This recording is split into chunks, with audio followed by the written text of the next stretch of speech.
ইতিহাসের সবচেয়ে লম্বা ৫ জন মানুষ।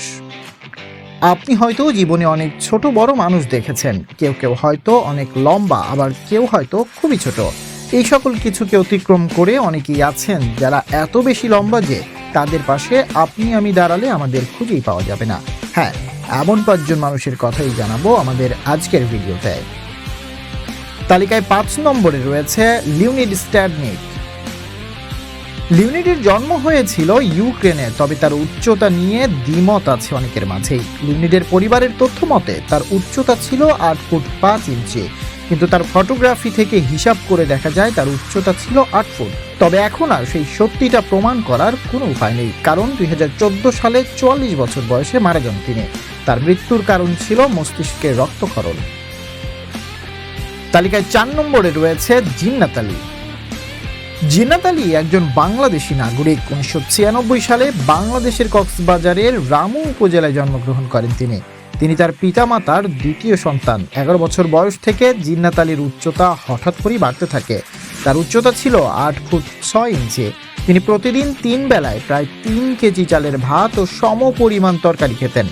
জিন্নাত আলীর মাথায় টিউমার হয়েছিল। বাংলাদেশ সরকারের পক্ষ থেকে তার চিকিৎসার ভার বহন করা হয়, কিন্তু তারপরেও ২৪ বছরের বেশি বাঁচতে পারেননি তিনি। ২০২০ সালের ২৮ এপ্রিল চট্টগ্রাম মেডিকেল কলেজে মারা যান বাংলাদেশের সবচেয়ে লম্বা এই মানুষটি। মৃত্যুর আগ পর্যন্ত তিনি বিশ্বের সবচেয়ে লম্বা মানুষ ছিলেন। এই তালিকায় ৩ নম্বরে রয়েছে জন ক্যারল। ইতিহাসের তৃতীয় সর্বোচ্চ লম্বা ব্যক্তি ছিলেন যুক্তরাষ্ট্রের জন ক্যারল। তিনি ১৯৩২ সালে নিউ ইয়র্কের বাফেলোতে জন্মগ্রহণ করেন।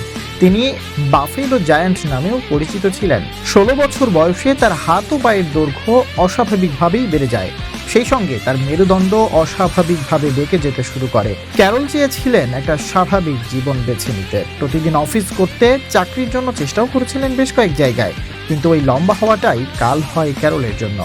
কেউ তাকে চাকরি দেয়নি। তিনি ৩৭ বছর বয়সে নিজ শহর বাফেলোর কাছে একটি হাসপাতালে মারা যান।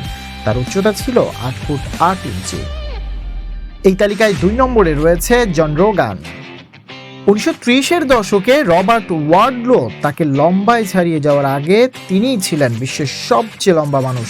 ১৮৬৮ সালের ১৬ ফেব্রুয়ারি যুক্তরাষ্ট্রে জন্মগ্রহণ করেন এই লম্বা মানুষটি। রোগানের বাবা ছিলেন একজন দাস। ১৩ বছর বয়স পর্যন্ত তার শারীরিক বিকাশ স্বাভাবিকভাবেই হচ্ছিল। এরপর থেকেই তার শরীর অস্বাভাবিকভাবে বাড়তে থাকে। রোগানকে সে সময় বেশ কয়েকটি সিনেমায় কাজের প্রস্তাব দেওয়া হয়েছিল, কিন্তু রোগান তা প্রত্যাখ্যান করে দেন। ১৪ বছর বয়সে তার অস্বাভাবিক বৃদ্ধির কারণে শরীর রোগা হয়ে যায়, ফলে তিনি হাঁটতে বা দাঁড়াতে পারতেন না। মৃত্যুর আগে তিনি চিত্রশিল্পী হিসেবে কাজ করেছিলেন বেশ কিছুদিন। ১৯০৫ সালে ৩৭ বছর বয়সে মারা যান রোগান। মৃত্যুর আগ পর্যন্ত তার উচ্চতা ছিল ৮ ফুট ১১ ইঞ্চি। তালিকায় যদি এ পর্যন্ত আমাদের ভিডিওটি দেখে থাকেন, তাহলে লাইক শেয়ার দিয়ে আমাদের সাথেই থাকুন।